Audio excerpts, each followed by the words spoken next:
Welcome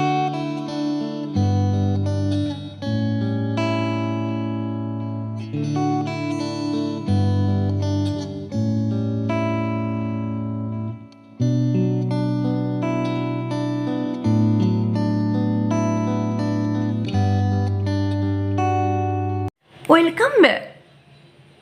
Today's goal of this lecture. In my previous video, I had discussed what is the zeros of analytic function. I had discussed a zero of a function is actually those points such that f of a equal to 0. We all of us know if f is analytic, then there exists a Taylor series Cn z minus a to the power n, where Cn equal to 1 over n factorial f to the power n a. If f has a simple 0, then only C0 equal to 0. But if f is identically 0, that means all f dash a, f double dash a, f triple dash a, all derivative, so on, all derivative are zeros identically. Then we can tell f is identically 0 on the set BAR. But if not, consider m be the smallest positive integer such that f to the power m not equal to 0, but f of a, f dash a, f double dash a up to f to the power m minus a at the point a equal to 0. Then we can tell fz equal to z minus a to the power m. Here, since f of a, f dash a, f double dash a, f to the power m minus 1 a equal to 0, so the series would be start from n equal to m to infinity Cn z minus a to the power n minus m. Then we can tell f is a 0 of order m on this ball BAR. Okay? And when m equal to 1, that means f of a equal to 0 and f dash a not equal to 0, then f is called the simple 0. Consider f is analytic at z equal to z0, and z equal to z0 is a 0 of order m.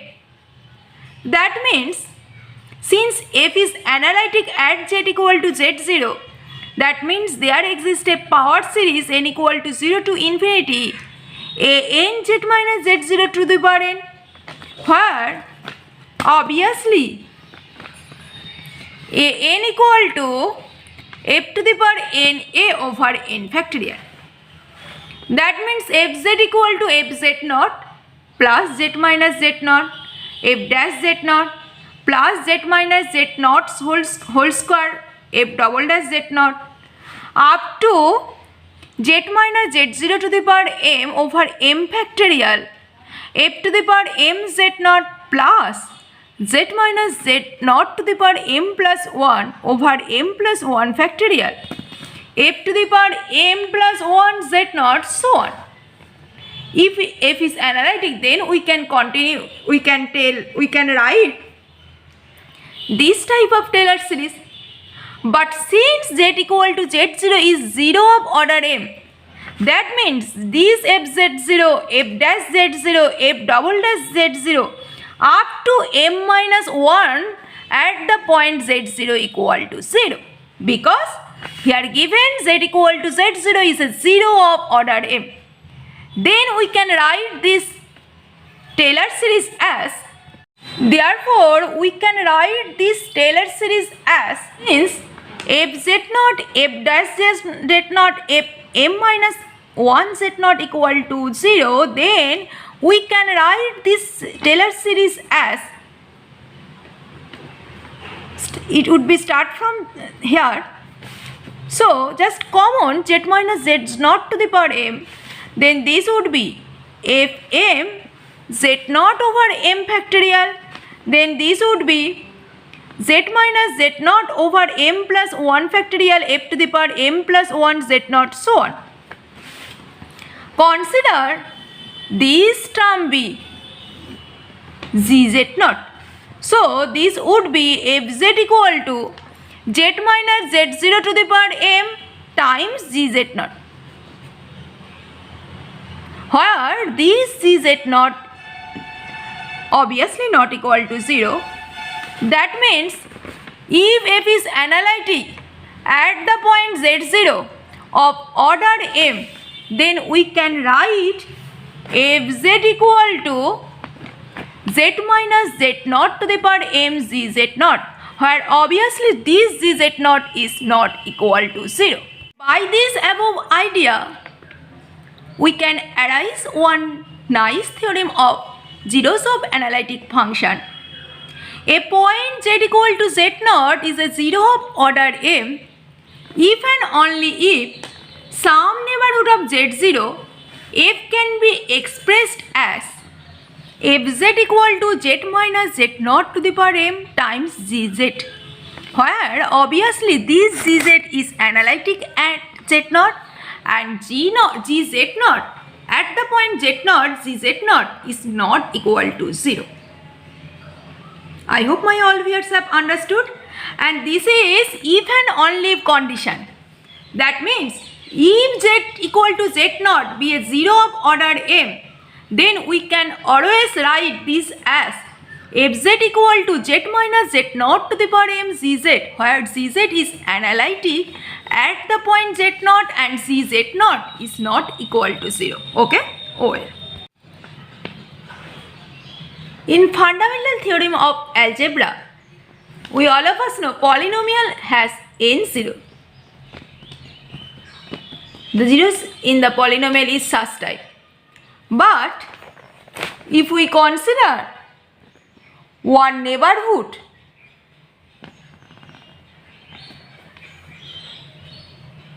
centered with 0, then there exists no other 0.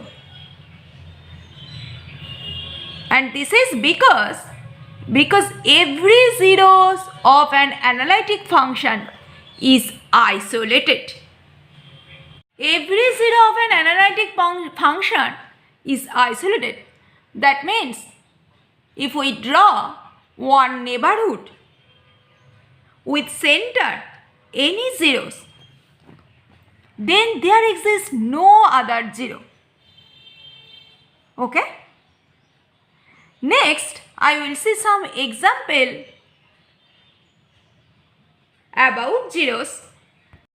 Next, if fz and gz have 0 of order m and n respectively, then product of the function az equal to fz dot gz has always 0 of order m plus n. Next, I will see one example. First example, fz equal to z e to the power z minus 1. Z equal to 0 is 0 of order. Here the question, z equal to 0 of in which order? Notice f0 equal to 0 and f dash z equal to z e to the power z plus e to the power z minus 1. Then f dash 0 equal to also 0. But f double dash z means e to the power z plus z e to the power z plus e to the power z. F double dash 0 equal to 1 plus 1. So this value is 2, which is not equal to 0. That means fz equal to z times e to the power z minus 1 at the point z equal to 0 has a 0 of order 2. I hope my all viewers have understood. Since f dash 0 equal to 0 but f double dash 0 is not equal to 0, so we can tell z equal to 0 is a 0 of order 2. I hope my all viewers have understood. Okay, well.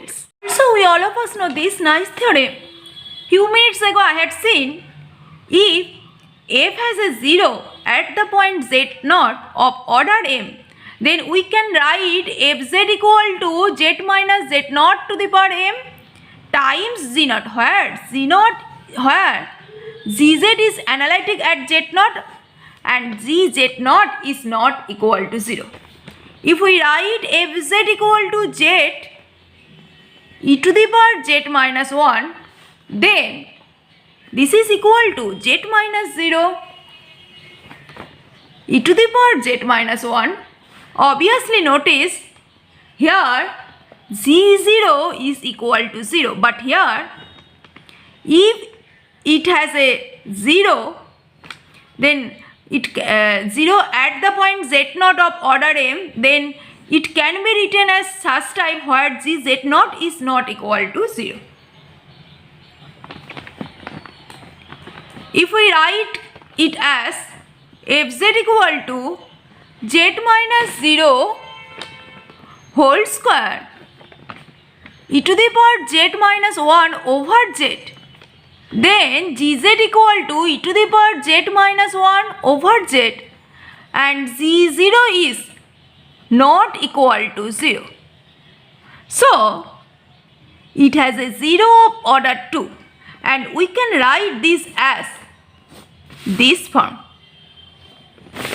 By this form, here z0 equal to 0 and order is 2. That means f has a 0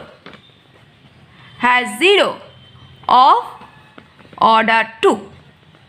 I hope my all viewers have understood this as example fz equal to z e to the power z minus 1. Now we have to find the zeros of this function and order of zeros. Fz equal to 0 means either z equal to 0 or e to the power z minus 1 equal to 0. From e to the power z minus 1 equal to 0 means e to the power z equal to 1. That imply e to the power 2n pi I. That imply z equal to 2n pi where n belongs to integer. Here n belongs to integer. From this, here when n equal to 0, then I will get z equal to 0. That means z equal to 0 is a 0 of order 2. Okay? Is plus minus pi, plus minus 2 pi, plus minus 4 pi, plus minus 6 pi, so on, which is simple 0. So z equal to 0 is a 0 of order 2 and this 0 is simple 0. Next, fz equal to z times 1 minus cos square z, and at first we have to find how look like the zeros and order of zeros. Then that imply either z equal to 0 and 1 minus cos square z means sin square z equal to 0, and sin square z equal to 0 means z equal to n pi, but since here sin square, so z equal to n pi 2 times. That means from here I will get 1 0 and from here I will get 1 0. So z equal to 0 is a 0 of order 3 and other 0 is, since n belongs to integer, plus minus pi, plus minus 2 pi, plus minus 3 pi, plus minus 4 pi, so on. This is 0 of order 2. Because here 1 n pi, here 1 n pi. I hope my all viewers have understood. Now if we want to find 0 of this function fz equal to z times 1 minus cos square z at the point, only at the point z equal to 0, then what is the order? Z times 1 minus cos squared z means 1 minus cos squared z means sin squared z, and this would be the series of sin squared z means sin squared z means sin z whole squared. So the series would be z minus z cube over 3 factorial z to the power 4 plus z to the power 5 over 5 factorial, so on whole square. If we common z from this part, then this would be z cube 1 minus z square over 3 factorial plus z to the power 4 over 5 factorial, so on. And consider this is phi z. Since zeros at the point 0, notice here phi 0 is not equal to 0. So at z equal to 0, we can write this as z minus 0 whole cube times phi z. So z equal to 0 is a 0 of order 3. When we have to find order of 0 only 1 point, then I think this method is very easiest method. Then I will stop here. In my next video, I will discuss what is the identity theorem. Identity theorem actually based on zeros of analytic function. So at first I will highly recommend you please see today's video with pay attention. Because if you don't see today's video with pay attention, then you cannot understand the identity theorem is better way. Because identity theorem is very important for any competitive exam. Okay? Oh well.